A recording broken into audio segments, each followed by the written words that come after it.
Welcome, fellow humans! Before I begin today's story, I want to give a quick content warning.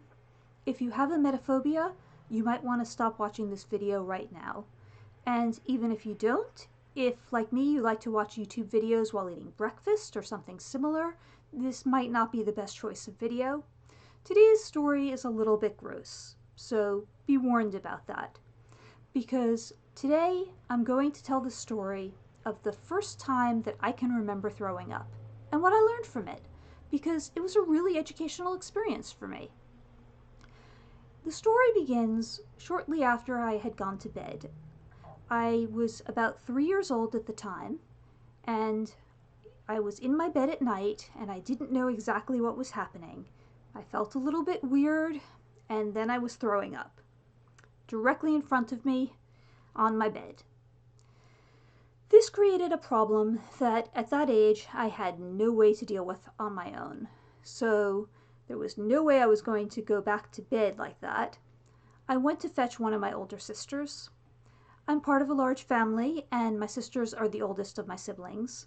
And this happened shortly before my sisters moved out.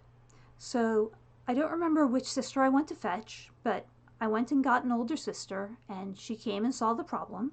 And she was wonderful. She was very kind. She cleaned up my bed. She made sure I was cleaned up. She tucked me back in. And she told me, if you have to throw up again, please try not to do it in your bed.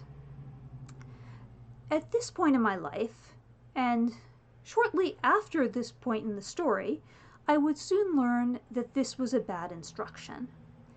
In my Principles of Child Development class, we were in fact specifically taught you should not give children negative instructions if you at all can give them a positive instruction.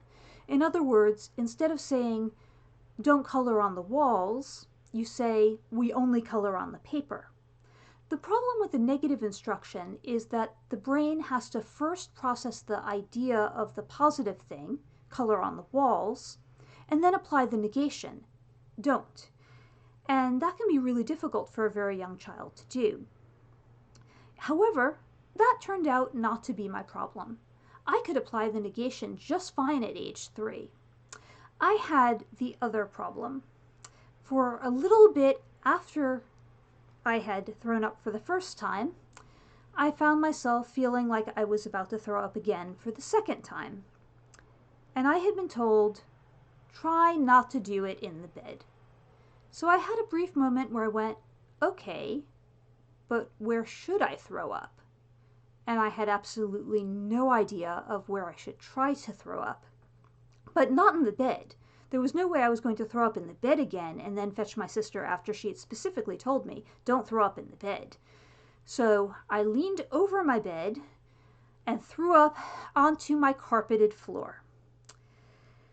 And then I went to fetch my sister to deal with the problem that I had created.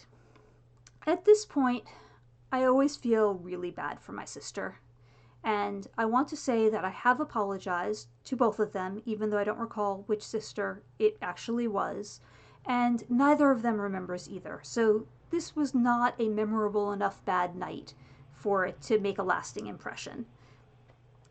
Anyhow, having retrieved a sister, she saw the issue, and very kindly and very patiently, she dealt with cleaning up my carpeted floor and making sure that I was okay and putting me back to bed. And then she told me, if you have to throw up again, please try to do it in the toilet if you can. But if you can't, I'm going to bring you a pot and I'm going to put it at the side of the bed and you can throw up into that. And at this point, I had an insight. And I didn't have the vocabulary to really explain it at the time, but I can easily put it into words now. It seemed so brilliant. Not that I was brilliant so much as that humanity was brilliant, in that I had been taught to use a toilet for my toilet training, so I knew about peeing and pooping, but I had this idea of, oh, toilets aren't just for peeing and pooping, but they're more general organic waste disposal units, so I can use them for any kind of organic waste. I would later learn when I was older that that's a little bit of an overgeneralization, and not all organic waste should go into a toilet. But the general idea is good.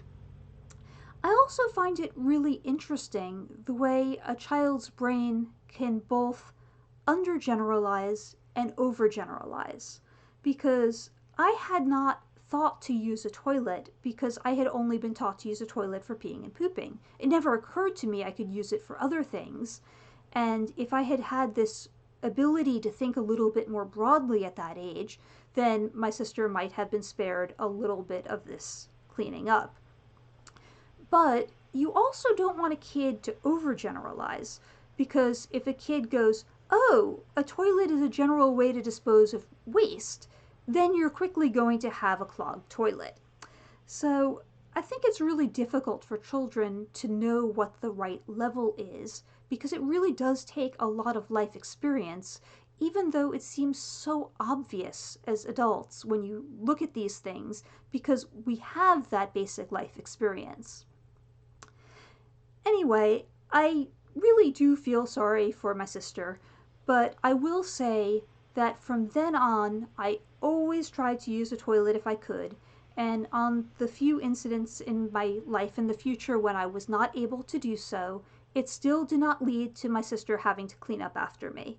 So I don't think this ever was a problem for my sister again. I'm not saying I didn't cause other problems for her or for both of them, just not this one particular problem, because I really do feel so sorry about all of this, even though I was 3 years old. Anyway, that's my story about the first time that I threw up, and if you like it, please click like, and if you know someone who might be interested in it, by all means, share it. And if you would like more similar content, then subscribe.